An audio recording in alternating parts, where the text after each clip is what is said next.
السلام علیکم dear viewers, میں ایک مرتبہ پھر آپ کے سامنے حاضر ہوں اور آج میں آپ کے سامنے حلیم کی نریشن بیان کروں گی، جو کہ لکھا ہے نمرہ احمد صاحبہ نے۔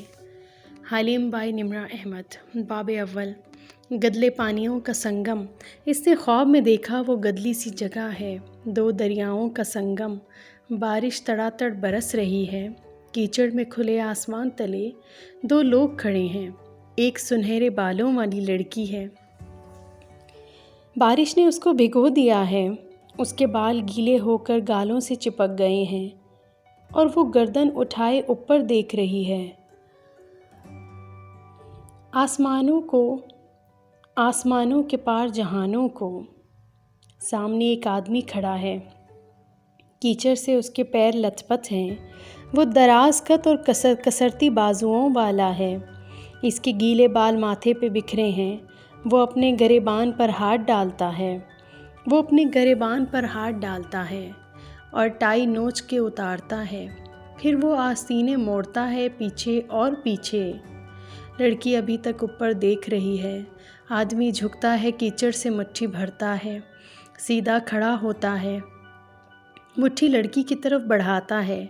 میرے ساتھ رہو، ہم دونوں کو ایک دوسرے کی ضرورت ہے، وہ بارش اور طوفان میں بلند آواز سے کہتا ہے۔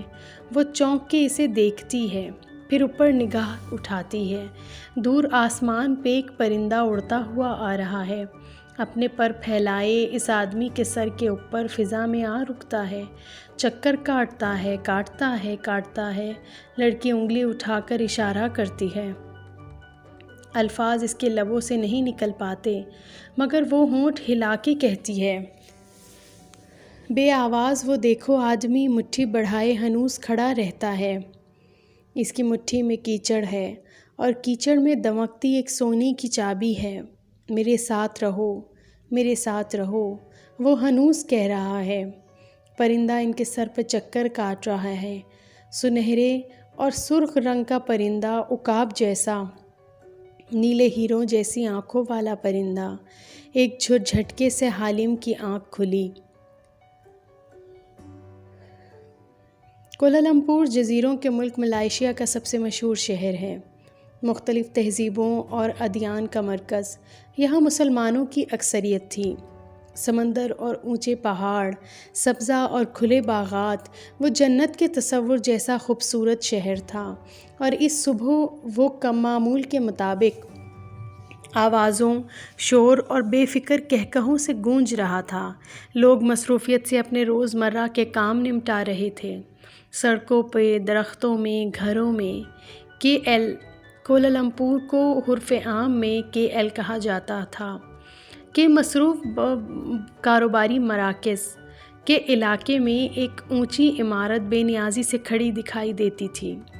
اس کے 12ویں فلور پہ آؤ تو آفس کیبن بنے تھے اور ورکرز مصروف دکھائی دیتے تھے۔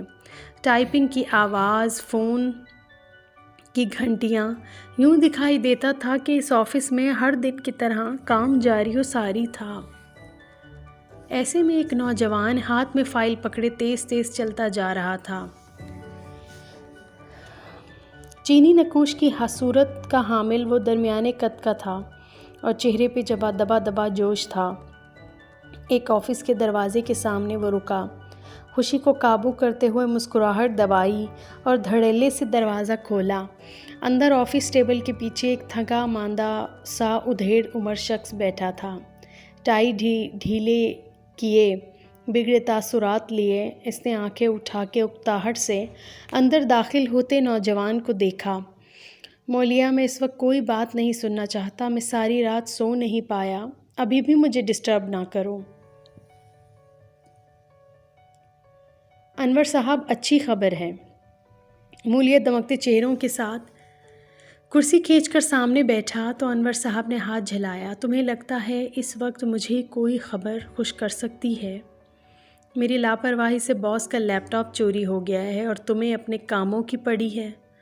وہ ناراض چینی آنکھیں مولیہ پہ جما کے زور سے بولا، ابھی تک تو باس کو معلوم ہی نہیں ہے کہ ان کا لیپ ٹاپ، جس میں ہمارے بزنس کے خفیہ دستاویزات ہیں اور جو انہوں نے مجھے وائرس سے پاک کرنے کے لیے دیا تھا، میں گم کر چکا ہوں۔ جاؤ خدا کے لیے سر تحمل سے میری بات سنیں۔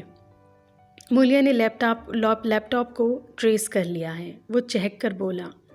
ملائیشیا کے لوگ عموماً میں نے یہ کر لیا ہے کی جگہ اپنا نام لے کر کہتے ہیں کہ مولیا نے یہ کر لیا ہے۔ انور صاحب کا جھکا اترا چہرہ تیزی سے سیدھا ہوا، آنکھیں پھیلیں، بہت سے رنگ چند لمحوں میں بدلے۔ کیا مطلب؟ کیسے؟ وہ تیزی سے آگے ہوئے۔ حالیم، مولیا نے جوش اور فخر سے وہ فائل سامنے رکھی۔ انور صاحب نے چونک کے اسے دیکھا، پھر سیاہ فائل کو۔ تم نے حالیم کو ہائر کیا؟ ان کی آواز سرگوشی میں بدل گئی، دلچسپ سرگوشی میں، آنکھوں میں چمک ابھری۔ جی، مولیا نے رات کو ہی اسے کال کر دی تھی اور صبح تک اس نے سارا کھوج لگا لیا ہے۔ اتنی جلدی؟ ان کو خوشگوار سی بے یقینی ہوئی۔ وہ حالیم ہے سر، حالیم یعنی خواب دیکھنے والا، مگر خواب وہ ہمارے پورے کرتا ہے۔ ہم جیسے لوگ پولیس کے پاس جا نہیں سکتے کیونکہ پولیس لیپ ٹاپ کو ایویڈنس میں شامل کر کے اسے دیکھے گی ضرور، اور ہمارے کارپوریٹ سیکرٹس کمپرومائز ہو جائیں گے اور باس کو بھی علم ہو جائے گا۔ اس لیے ہمارے پاس حالیم جیسا پرائیویٹ اسکیم انویسٹیگیٹر سے اچھا کوئی آپشن نہیں تھا۔ تم نے بہت اچھا کیا، حیرت ہے مجھے اس کا خیال کیوں نہیں آیا، حالانکہ کتنے کام کروا چکے ہیں ہم پچھلے چند ماہ میں اس سے۔ وہ تکان سے پہلی دفعہ مسکرائے، پھر خیال آنے سے پوچھا، کیسا ہے وہ اب؟ ویسا ہی نخریلا، مغرور اور موڈی ہے تو وہ ویسا ہی، کتنی منتیں کرنی پڑتی ہیں اس کی، پھر کام کرنے کی حامی بھرتا ہے وہ، لیکن ایک دفعہ ذمہ داری اٹھا لے تو کام کر کے دم لیتا ہے۔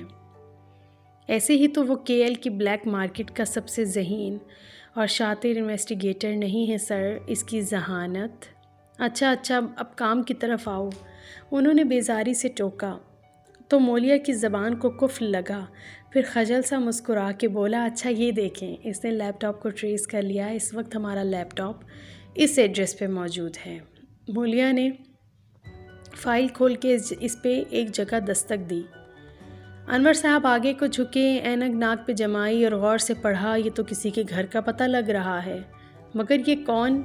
1 منٹ، انہوں نے چونک کر آنکھیں اٹھائیں، رنگ فک ہوا تھا۔ یہ تو تنگو کامل محمد کا گھر ہے۔ انہوں نے چونک کے سر اٹھایا تو منہ آدھا کھل چکا تھا اور پیشانی پہ پسینہ پھوٹنے لگا تھا۔ تنگو کامل نے ہمارا لیپ ٹاپ چرایا؟ اوہ خدا، مجھے اٹھا لے، صبر کریں سر، صبر، میں باس کو کیا منہ دکھاؤں گا، وہ چیخے تھے، میری کار سے ان کا لیپ ٹاپ چوری ہوتا ہے، اور چوری کرنے والا کون ہے؟ ہمارا سب سے بڑا حریف۔ یا اللہ، وہ اب تک کیا کچھ کر چکا ہوگا ہمارے ڈاکومنٹس کے ساتھ۔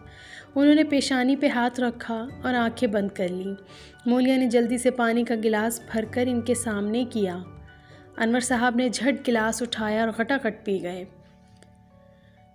پھر گہری سانس لے کر خود کو نارمل کرنے لگے۔ ابھی تک تو میں نے سر کو یہ کہہ رکھا ہے کہ لیپ ٹاپ ٹھیک کروا رہا ہوں، چند گھنٹے سے زیادہ میں ان کو ٹال نہیں سکتا۔ اب بتاؤ، وہ خود پر قابو پاتے ہوئے فکر مندی سے پوچھنے لگے، وہ کتنی جلدی تنگو کامل کے گھر سے لیپ ٹاپ نکال کر لا سکتا ہے؟ کون؟ میرا دادا جو قبر میں بیٹھا تمہیں خط لکھ رہا ہے، یو ایڈیٹ۔ انہوں نے زور سے میز پہ ہاتھ مارا، پانی کا گلاس تو کانپا ہی، مولیا خود بھی اچھل ہی پڑا۔ میں وہ حالیم کا پوچھ رہے ہیں آپ؟ مگر سر وہ انویسٹیگیٹر ہے، اس سے زیادہ وہ کچھ نہیں کر سکے گا۔ اور مگر انور صاحب کے تاثرات اور لال انگارہ آنکھیں دیکھ کر وہ گڑبڑا کے اٹھا، میں کچھ کرتا ہوں، اس کی منت کرتا ہوں۔ انور صاحب نے خاموشی سے انگلی سے اسے قریب بلایا، وہ ڈرتے ڈرتے ان کی طرف جھکا۔ اگر وہ اتنا زور سے گرجے کہ مولیا بے اختیار پیچھے ہٹا، مجھے آج رات تک لیپ ٹاپ نہ ملا تو تمہاری نوکری گئی، جتنا پیسہ خرچ کرنا پڑے کرو، میں ساری رقم ادا کر دوں گا، لیکن مجھے وہ واپس چاہیے۔ راجر باس، اس نے اس بات میں سر زور سے گردن ہلائی۔ جلدی جلدی فائل سمیٹی اور باہر کو بھاگا۔ اپنی آفس میں آ کر اس نے دروازہ بند کیا اور کرسی پہ آ کے نڈھال سا گرا، مگر وقت مزید ضائع نہیں کیا جا سکتا تھا۔ ایک نظر اپنی بیوی بچوں کی تصاویر کو دیکھا جو میز پہ رکھے فریمز میں لگی تھیں، اور پھر فون پہ فون ملانے لگا۔ کالنگ حالم۔ جلد ہی اس نے فون اٹھا لیا۔ میں سوچ ہی رہا تھا کہ ابھی تک میری صبح خوشگوار کیوں گزر رہی ہے، کوئی نحوست کیوں نہیں گھل رہی اس میں۔ فون کرنے کا شکریہ مولیا، اب بتاؤ کیا کام ہے؟ خوشگوار سی مردانہ آواز کانوں سے ٹکرائی تو مولیا کی صبح میں سارے زمانے کی نحوست کھل گئی۔ چہرے کے زاویے بگڑ گئے مگر وہ ضبط کر کے مسکرایا۔ تمہارا شکریہ ادا کرنے کے لیے فون کیا تھا، ہو ہی نہیں سکتا، کام بتاؤ۔ وہ اب کے رخائی سے بولا تھا، مگر یاد رکھنا اگلے 4 دن میں مصروف ہوں، جمعرات کے بعد کر سکوں گا۔ اب بتاؤ پھر سے کیا کھو دیا ہے تم نے؟ وہی لیپ ٹاپ، وہ بیچارگی سے بولا۔ وہ کیسے نکلواؤں؟ کیا مطلب؟ ابھی تک نکلوایا نہیں ہے وہ؟ کمال آدمی ہو یار تم، 2 گھنٹے پہلے رپورٹ دی تھی تمہیں۔ اپنے 4-5 سیکیورٹی کے بندے لے کر جاتے، ان کے گھر میں گھستے اور نکال کر یہ جا وہ جا۔ حالیم خدا کے لیے سمجھو۔ مولیا اپنے بال نوچنا چاہتا تھا۔ ہم کارپوریٹ سیکٹر کے لوگ ہیں، غنڈے بدمعاش نہیں ہیں۔ جتنے اچھے ہمارے سیکیورٹی آفیسرز ہیں ان سے کہیں اچھے لوگ تنگو کامل کے پاس ہوں گے۔ وہ تنگو کامل ہے ایک امیر اور طاقتور آدمی، نہ ہوتا تب بھی ہم یہ نہیں کر سکتے، کیونکہ لیپ ٹاپ انور صاحب کی لاپرواہی سے کھویا ہے۔ ہم باس کو بتائے بغیر اس کو واپس کرنا چاہتے ہیں کل صبح سے پہلے۔ دیکھو اگر تو تمہیں یہ غلط فہمی ہے کہ میں تنگو کامل کے گھر جا کر تمہارا لیپ ٹاپ چراؤں گا تو میں یہ نہیں کرنے لگا، سوری۔ حالم چور نہیں ہے، صرف انویسٹیگیٹر ہے، وہ بے رخی سے بولا۔ پھر میں کیا کروں؟ میری نوکری چلی جائے گی یار۔ مولیا نے بیچارگی سے فوٹو فریمز کو دیکھا۔ آفس بلائنڈ سے چھن کر آتی دھوپ میں وہ مزید چمکنے لگی تھی، تیز دھوپ، بے سائباں۔ اس کا دل بیٹھنے لگا۔ اچھا پھر کسی چور کو ہائر کرو، وہ رات کو چرا لائے گا۔ حالم نے گویا ناک سے مکھی اڑائی۔ میں کاروباری آدمی ہوں، کہاں جانتا ہوں گا ان چور ڈاکوؤں کو۔ تم کچھ کرو پلیز، میں منہ مانگی رقم ادا کر دوں گا۔ دوسری طرف خاموشی چھا گئی۔ پہلے سے دگنی رقم دو گے؟ مولیا جھٹکے سے سیدھا ہوا، چہرہ کھل اٹھا۔ ہاں بالکل، مگر میں 3 گنا لوں گا۔ مولیا نے فون کو کان سے ہٹا کر گھورا، پھر ضبط کرتے ہوئے دوبارہ کان سے لگایا۔ جو مانگو گے دوں گا۔ پھر ایک کام کرو۔ حالم کا لہجہ اب کے نرم پڑا جیسے اسے مولیا پہ ترس آ گیا ہو۔ مجھے 2-2.5 گھنٹے دو، میں تنگو کامل کے تمام ملازموں کی پروفائل تمہیں دے دیتا ہوں، ان کی صلاحیتیں اور ان کی کمزوریاں۔ تم جس ملازم کو بہتر سمجھو اس کے پاس جا کر اس کو ڈرا دھمکا کے یا پیسے کا لالچ دے کر اس کو خرید لو۔ گھر کا بھیدی آسانی سے لیپ ٹاپ نکال کر لا دے گا۔ مولیا کا منہ کھل گیا۔ یہ سب میں کروں گا مطلب؟ کیا تم خود ان ملازموں سے بات نہیں کر سکتے؟ یو نو واٹ مولیا، تم اس قابل نہیں ہو کہ تمہاری مدد کی جائے۔ اب فون نہ کرنا۔ فون کھٹ سے بند ہو گیا۔ مولیا کا سر گھومنے لگا۔ اس نے دیوانہ وار دوبارہ نمبر ملایا۔ پلیز حالم فون اٹھا لو، وہ بآواز بلند دعا کر رہا تھا۔ اگر باس کو معلوم ہو گیا، گھن کے ساتھ وہ بھی پس جائے گا، بلکہ وہ تو سڑک پہ آ جائے گا۔ مگر حالم فون نہیں اٹھا رہا تھا۔ میز پر رکھے فوٹو فریمز اب دھوپ کی حدت سے چمکنے لگے تھے، جیسے اس کی بیوی بچے سائے سے نکل کر ننگے سر سورج تلے آ کھڑے ہوں۔ اس کا تو گھر بھی کمپنی کا دیا ہوا تھا۔ اس نے غصے اور بے بسی سے پیغام ٹائپ کیا۔ حالم فون اٹھاؤ ورنہ میں خودکشی کر لوں گا۔ آفس کے دروازے کا لاک کھول کے خودکشی کرنا، ورنہ لاش سے بدبو آنے میں چند دن لگ جاتے ہیں۔ میں تمہاری محنت کرتا ہوں، میں اس کے ملازموں سے خود بات کر لوں گا، صرف مجھے ان کی پروفائلنگ کر دو۔ اس نے جلدی پیغام لکھا۔ پہلے مجھ سے معذرت کرو۔ جواب فوراً آیا۔ کیسے؟ ایک کاغذ پر لکھو، حالم KL کا بہترین اسکام انویسٹیگیٹر ہے اور میں آئندہ اس سے اختلاف نہیں کروں گا۔ تمہارے یہ لکھنے تک میں پروفائلز تیار کر لوں گا۔ مولیا نے فوراً اسے نوٹ پیڈ پہ قلم گھسیٹا۔ میں نے یہ لکھ بھی لیا، اس کو 555 دفعہ لکھو، وہ غرا کے بولا اور فون کٹ گیا۔ مولیا نے گہری سانس لی، آستین سے پیشانی پہنچی اور جلدی جلدی قلم کاغذ پہ گھسیٹنے لگا۔ پتہ نہیں اس شخص کو کون سی انا کو تسکین ملتی ہے ایسے کاموں سے۔ وہ غصے سے بڑبڑا بھی رہا تھا۔ کمرے میں دھوپ پھیلتی جا رہی تھی مگر اس نے اے سی کو تیز نہیں کیا۔ اسے خیال ہی نہیں آیا، بس سر جھکائے لکھتا گیا۔ جانے کتنی دفعہ لکھا گیا تھا کہ اس نے سر میز پر رکھ دیا اور خالی نظروں سے قلم اور پینسل سے بھرے مگ کو دیکھنے لگا۔ اس کا سر درد کر رہا تھا جیسے دماغ پھٹنے کو ہو۔ انور صاحب کے ساتھ اس کی نوکری اور گھر دونوں جائیں گے۔ فون کی گھنٹی چنگھاڑی تو مولیا اچھل پڑا۔ تیزی سے فون اٹھایا۔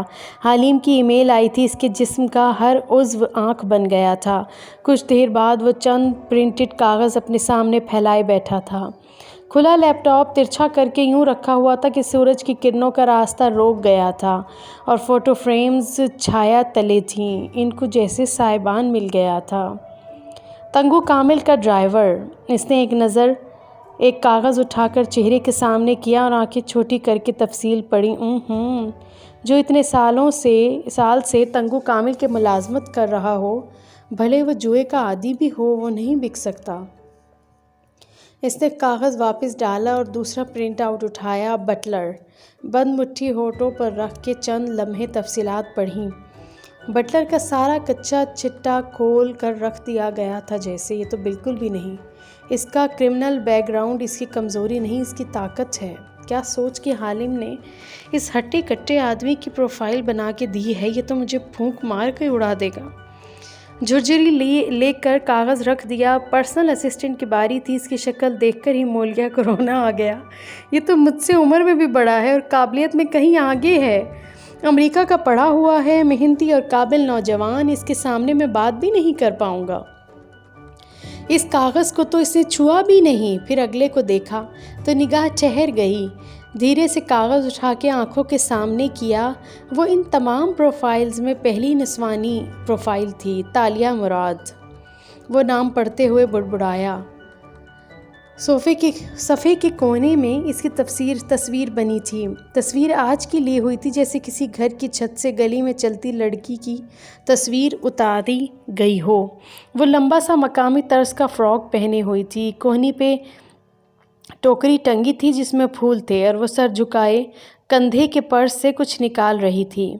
ماتھے پہ سفید خوبصورت سا ہیٹ پہن رکھا تھا جس سے سیاہ بال نکل کر کندھے پر گر رہے تھے۔ جھکے سر اور ہیٹ کے باعث چہرہ واضح نہ تھا مگر رنگ گوری نکھری ہوئی لگتی تھی۔ مولیا کی نظریں ٹائپ شدہ الفاظ پہ جا رکیں جو حالم نے اس کی پروفائلنگ کرتے ہوئے لکھی تھی۔ تالیہ مراد۔ اس کا تعلق کشمیر سے ہے۔ 3 ماہ سے تنگو کامل کے ملازمہ ہے۔ زیادہ پڑھی لکھی نہیں ہے مگر انگریزی اور ملے زبان ٹھیک سے بول لیتی ہے۔ بہت باتونی لڑکی ہے، قدرے بیوقوف اور جلد باز۔ آدھا دن تنگو کامل کی ملازمت کرتی ہے اور شام میں ایک ریسٹورنٹ میں ویٹریس کے طور پہ کام کرتی ہے۔ کشمیر میں اس کا لمبا چوڑا خاندان ہے جس کی کفالت یہی کرتی ہے۔ جو کماتی ہے وہیں بھیج دیتی ہے۔ خود عام کپڑوں اور جوتوں میں خوشباش گھوم رہی ہوتی ہے۔ تالیہ کو سوپ بنانے، احمقوں کی طرح بہت بولنے اور ہر چھپکلی اور کاکروچ دیکھ کر چیخ مار مار کے رونے کے علاوہ کچھ نہیں آتا۔ وہ ایسی لڑکیوں میں سے ہے جن کے پاس اچھی شکل اور دراز قد کے علاوہ کوئی خصوصیت اور صلاحیت نہیں ہوتی، نہ ذہانت نہ تعلیم۔ اس کے باوجود تنگو کامل ہو یا سوپ پارلر والے، سب تالیہ سے محبت کرتے ہیں۔ میں یہ دیکھ کر بہت حیران ہوا کہ ایک کم ذہن، کم علم اور سادہ سی لڑکی پہ سب اتنا اعتماد کیوں کرتے ہیں، مگر اس کی وجہ صرف یہ ہے کہ وہ ایماندار، سچ بولنے والی اور خیال رکھنے والی لڑکی ہے، خوش اخلاق اور ہنس مکھ ہے۔ انہی خامیوں کی وجہ سے وہ زندگی میں کبھی ترقی نہیں کر سکی اور نہ کبھی کر سکے گی۔ وہ ایک بے رحمانہ تجزیہ تھا۔ مولیا کی پیشانی پر افسوس کی لکیریں ابھریں۔ حالم کتنا بے مروت اور سفاک ہے، یا شاید مادہ پرست۔ ابھی وہ کوئی اور تبصرہ کرتا لیکن صفحے کا آخری پیراگراف پڑھ کے ٹھٹک گیا۔ تالیہ یہاں الیگل ہے۔ وہ راکری کی تلاش میں آنے والے غیر قانونی پاکستانیوں میں سے ہے، اور یہی اس کی وہ کمزوری ہے جس کی بنا پہ اس کو ڈرایا دھمکایا جا سکتا ہے۔ اوہ، تبھی تنگو کامل نے اسے ملازمت دی۔ الیگل لڑکی یعنی کم تنخواہ اور مراعات۔ کنجوس تو وہ ہمیشہ سے تھا، غیر قانونی تارک وطن۔ مولیہ نے چہرہ اٹھایا، اس کی آنکھیں چمک رہی تھیں، رنگت میں پھر سے سرخیاں گھل گئی تھیں اور فوٹو فریمز چھاؤں میں محفوظ دکھائی دیتے تھے۔ مجھے اس لڑکی کو ڈھونڈنا ہے۔ کار کی چابی اٹھاتے ہوئے اس نے تمام کاغذ سمیٹ کر فائل میں رکھے، ایک نظر لڑکی کے پتے پہ ڈالی اور فائل لیے اٹھا۔ مجھے ان چند گھنٹوں میں اس لڑکی کے ذریعے باس کا لیپ ٹاپ واپس حاصل کرنا ہے۔ وہ ایک عزم سے باہر کو بھاگا۔ اب تک کے لیے اتنا ہی، انشاءاللہ پھر آپ سے ملاقات ہوگی ناول آپا میں۔ پلیز میرے چینل کو لائک اور سبسکرائب کرنا نہ بھولیں۔ اللہ حافظ۔